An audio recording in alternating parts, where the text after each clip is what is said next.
An exponential is a function of this type.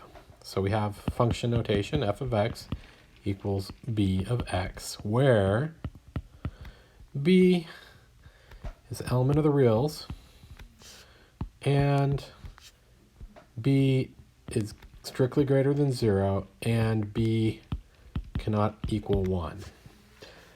So examples of that. Example of an exponential function would be 2 to the x, 3.14 to the x, pi to the x, 10 to the x. Okay, those are all examples of exponential functions. An example of what is not an exponential function would be something like this, where the negative's inside. This is not an exponential because it's not very well defined. You're going to get both real answers and imaginary answers as you put new values of x in. Like if x is squared, then this makes sense. It's just, so it's going to bounce around basically. I mean, it makes sense even if it's 3, but you're going to bounce around between negative and positive answers depending on whether x is an even or odd number, or etc. So we typically exclude those. What is allowed though is you can have a negative outside. This is an exponential function, while this is not. So that's not, this is. The difference is the one on the right, it's going to be bouncing around. It's not well defined. Okay. Where this one is a normal curve. This one, it's a bunch of dots like that. Okay, so that explains why we have this rule here. Now let's talk about the next rule. Why can't b be 1? Well, if we look at the function f of x equals 1x, well, this only returns one value, and that's 1. No matter what x is, your f of x is going to be 1, which just really isn't, it's not very interesting, I guess you could say. So we just defined it away. We're not calling that an exponential function. Okay. So those are what exponential functions are. What's their purpose? Well, exponential functions are used a lot in the real world. Anything that deals with growth, organic growth, growth of crystals, growth of pollution, growth of viruses like the COVID, growth of money in a bank account.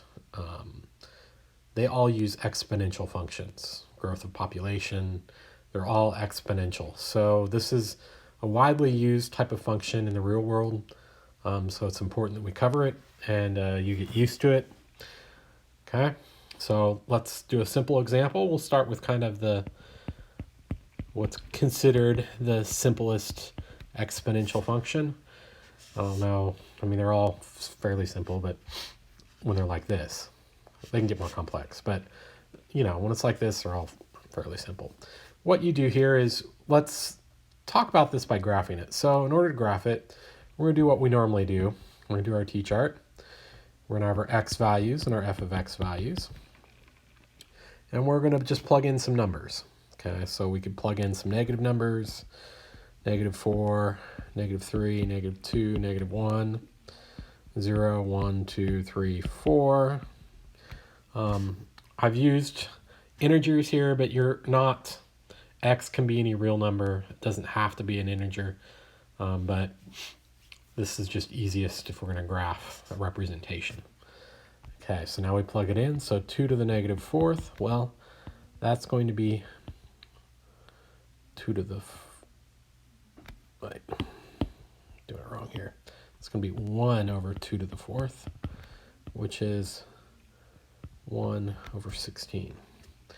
2 to the -3 is 1 over 2 to the 3, which is 1/8. This one will be 1/4. This one will be 1/2. And 0, 2 to the 0, anything to the 0th power is 1. And then we have 2 to the 1st, well, that's 2. 2 to the 2nd, 4. 2 to the 3rd, 8, 2 to the 4th, 16. So then let's graph it.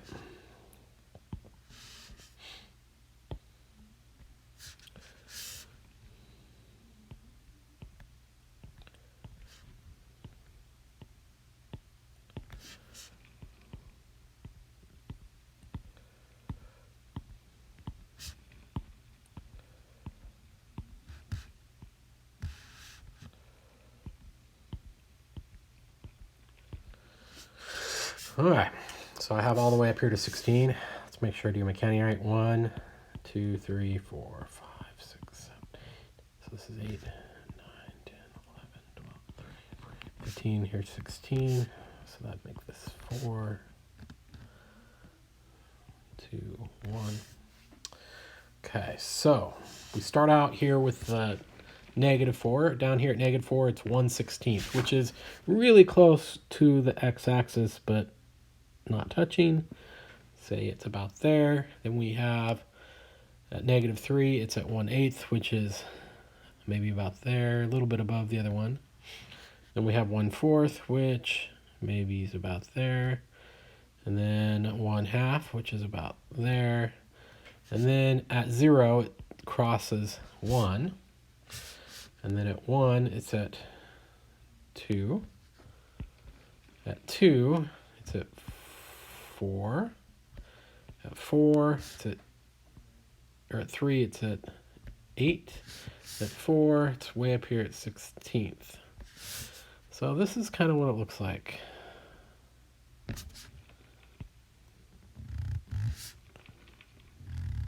Like that. Okay.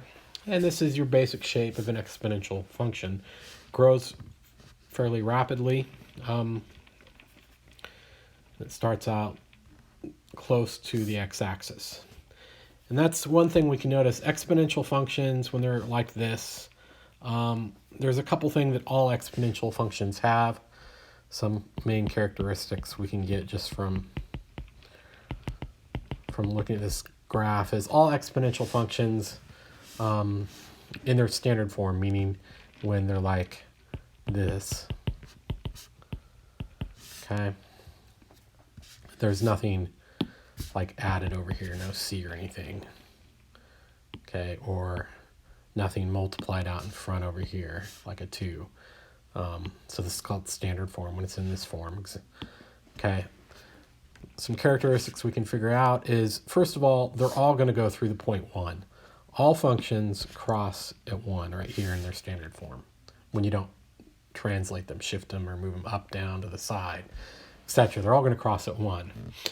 The other thing is they're all going to have a horizontal asymptote at y equals 0 at the x-axis. Okay, now again, this can change. It can shift it up or down by adding or subtracting numbers. So, but in its basic form, those are the two characteristics that all these exponential functions will have. The other one is they grow fairly rapidly. Exponentials are they're not the fastest growing thing. We can think of faster growing, but as far as what you'd expect to see in the real world, outside of some bizarre things in physics or stuff, this is kind of the fastest growing standard function that you will experience in your life. Okay, so there's an example of exponential. Let's do a couple more exponential functions. So example 2, let's look at f of x equals 1/2 over x. Okay. Now this guy, and again, easiest way to do this is just to plot. Start here at -3. Okay, so you plug in -3, it's going to be 1/2 -3, which is, because of the negative exponent, you flip it over, and it becomes 2 to the 3rd, which is 8. So that'll make this 2 to the 2nd, which will be 4. This will be 2 to the 1st, which will be 2. This will be, 1/2 to 0, which is always 1. And then we're going to get 1/2 to the 1, which is 1/2. 1/2 to the 2, which is 1/4. 1/2 to the 3, which is 1/8. When we look at this guy, this is very similar to the previous one, except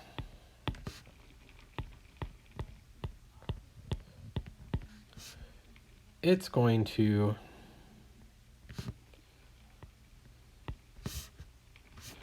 look like this, like that. So it's similar to the one above, it's just opposite curve.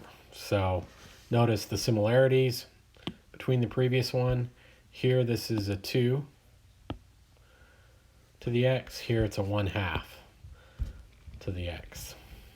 Okay, so it goes the opposite direction. Consider it decreasing. So this is an exponential decreasing function, where this is an exponential increasing function. Okay, so there's one thing. Okay, let's do another one. Another example, let's look at f of x to 4 to the x. Okay, well this one,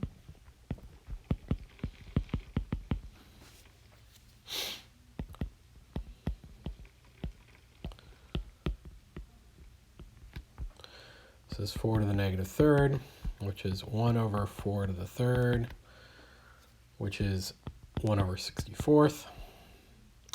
This is 4 to the negative 2, which is 1 over 4 to the 2, which is 1 over 16. 4 to the negative 1, which is 1/4. 4 to the 0 is 1. And you're going to have 4, 16, 64. This will look very similar to the previous one up here. It's just going to be steeper. So if we do this,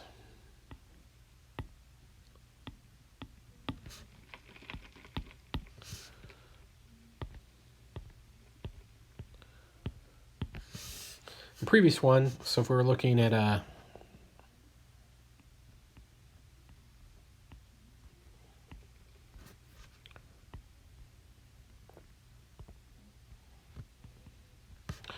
here, this would be f of x equals 2 to the x. Now let's draw the one that we just did, and it's going to be below over here, but then it's going to be faster. It's going to jump up to here, and then way up here. The next one look like this. It'll be steeper. Okay. So by increasing this term here, it will just accelerate more quickly. But notice there's two things that remain constant on this. It still has a horizontal asymptote at y equals 0, and it's still passing through the point 1. Okay. Okay. Now, let's talk about the domain. And again, we're talking in standard form here. So f of x equals b to the x, where there isn't any adding of constants or multiplying of constants out in front. Okay. The domain of these are all real numbers. Well, what about the range? Well, the range is going to be greater than 0 and goes up to infinity. So it's above the x-axis is what it says. So the domain's all real numbers. The range is 0 to infinity. Now, we can, however, change the domain and range. We can change these functions by doing transformations. And I'm going to talk about some standard transformations.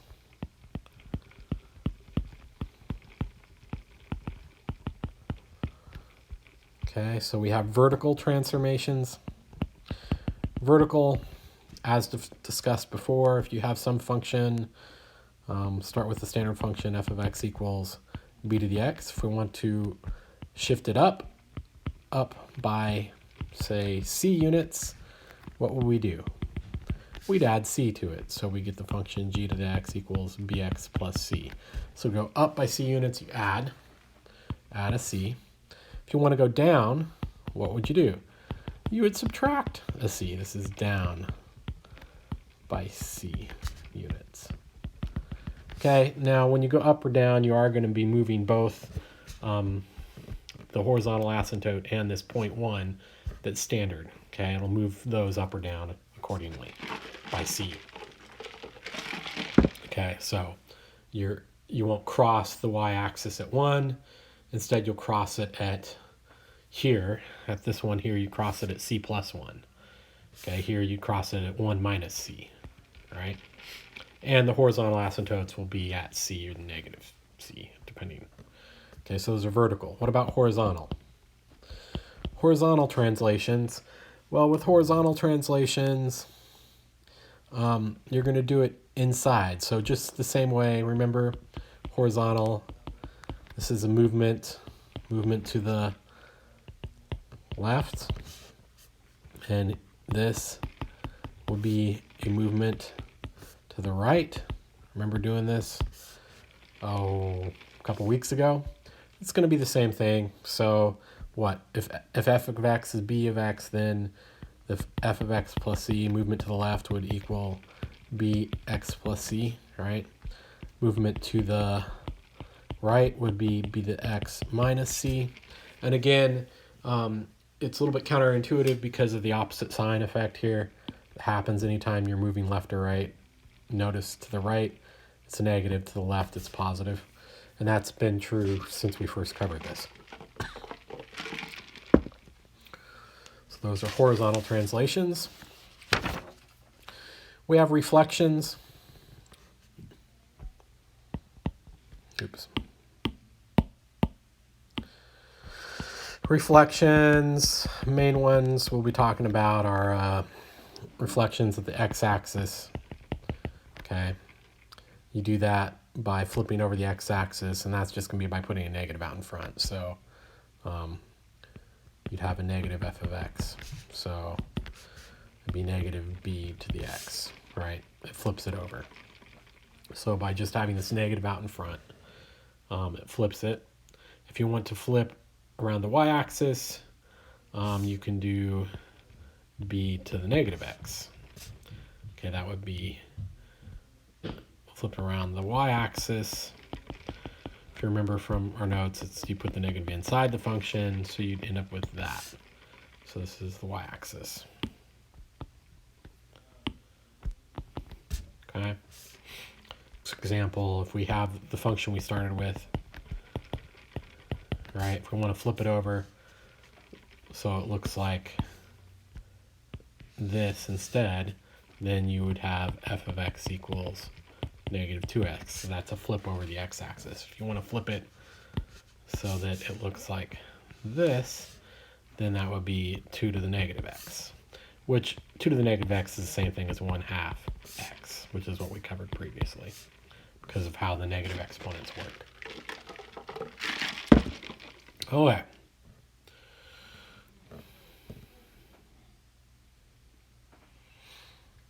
Okay, so let's do some examples of this. Say we have this function f of x equals 2 to the negative x minus 3. We want to know how this relates to the standard function f of x equals 2x, right? So I guess we'll change this g of x over here. How does g of x relate to f of x, which is the standard? Well, we're going to do the reflection around the axes first. So we notice that this is going to be reflection around the x-axis. So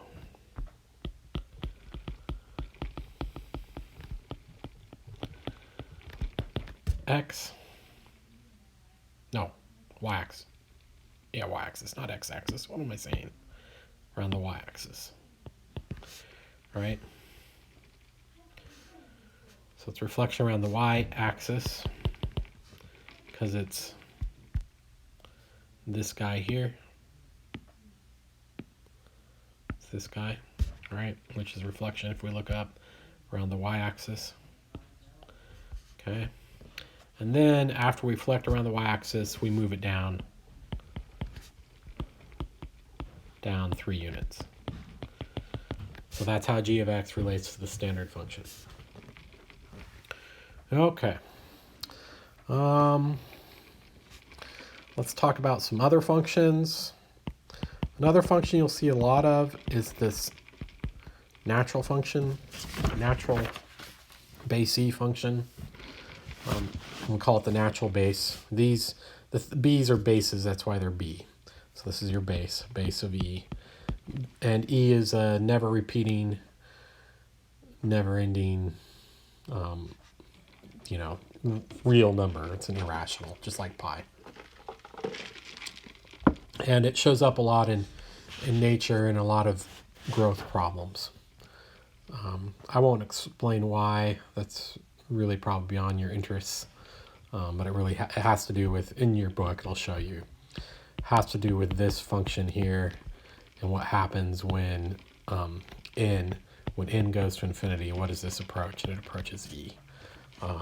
So that's what it has to do with. And this function shows up a lot in problems in the real world. Okay, so how would this work? Well, your standard problem, let's say you have a growth problem. So you have, we'll do growth of a virus. Say a virus grows exponentially, naturally, by this function f of x.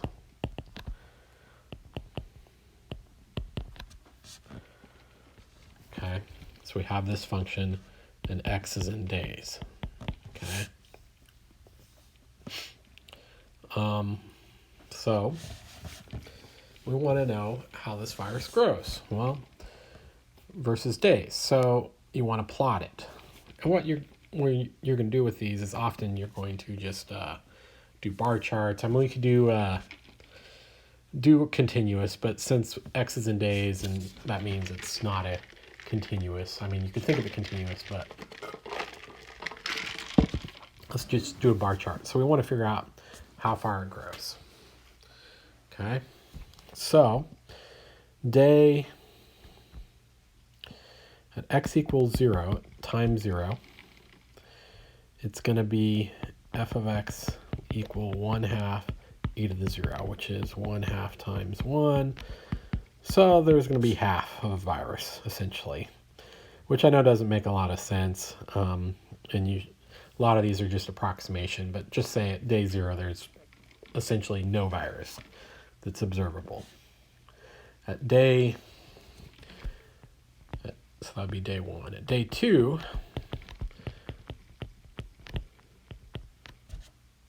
or no, it's a day 0. At day 1, it's going to be e to the half. Well, what is that? Well, e is basically 2.17. So you're taking 2.71. You divide it by 2. So it's approximately equal to 1 virus. Okay. By day 2, you're going to have e squared divided by 2. Just a minute. I'm going to be right back.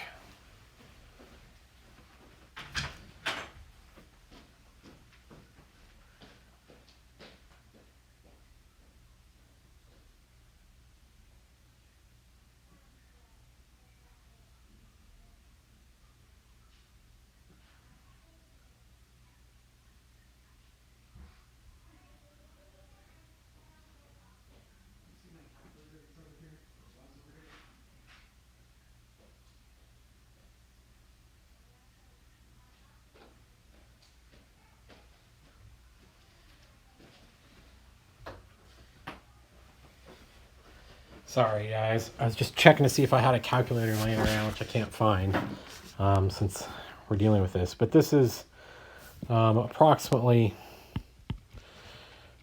if I were to do it in my head, it'd be almost 5, I guess, divided by 2. So 2.5 maybe.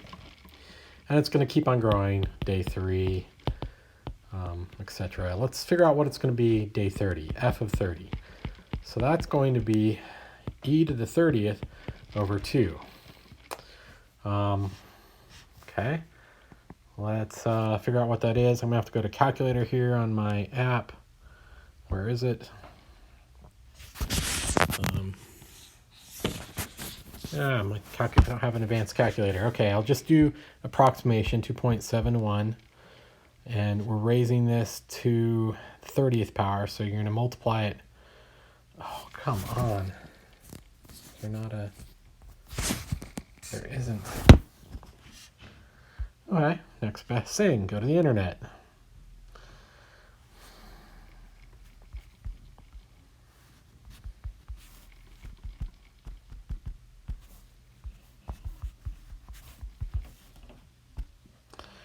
So what happens? Okay, we have E. So E xy to the 30th. Okay, here we go. Divide by 2. So 5.34, that's 10 to the 12th. So we can go back here.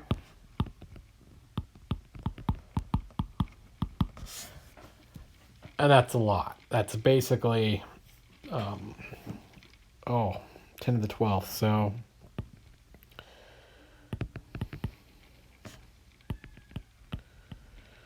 it's 3, 6, 9,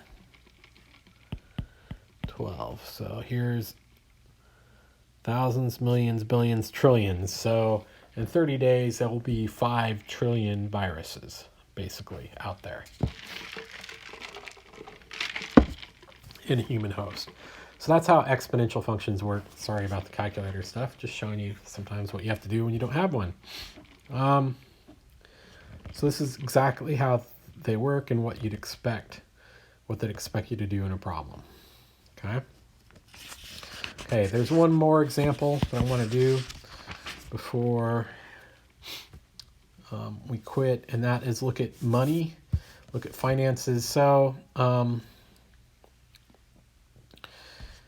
when we do exponential functions, we often talk about compounding interest, okay, which are exponential functions. And you have these formulas.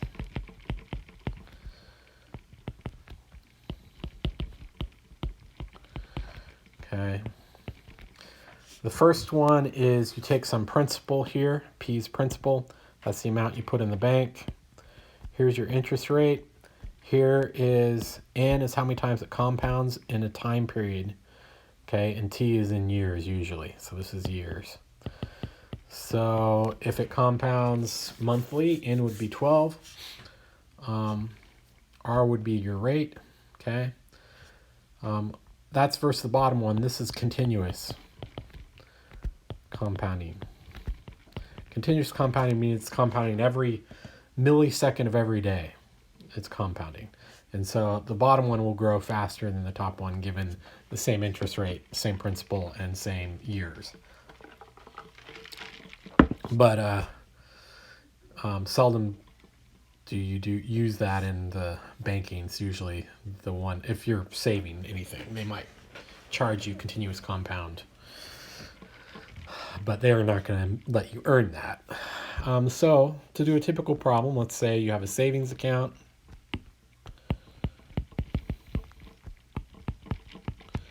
Saving account earns 3% per year. You deposit $60,000 in the savings account. It's compounded monthly, let's say. And you want to know how much you're going to have after 20 years. So then we'll set up the problem. We want to know the amount. Principal 60,000, that's P. You have 1. Your rate is going to be in decimal 0.03. It's compounded monthly, so it ends 12. And you're going to do 12 times 20. Okay. And then we get out our calculator again. So I'm going to go back to this. Let's clear this. And we're going to go, okay, 6,000 or 60,000 times, in parentheses, we have 1 plus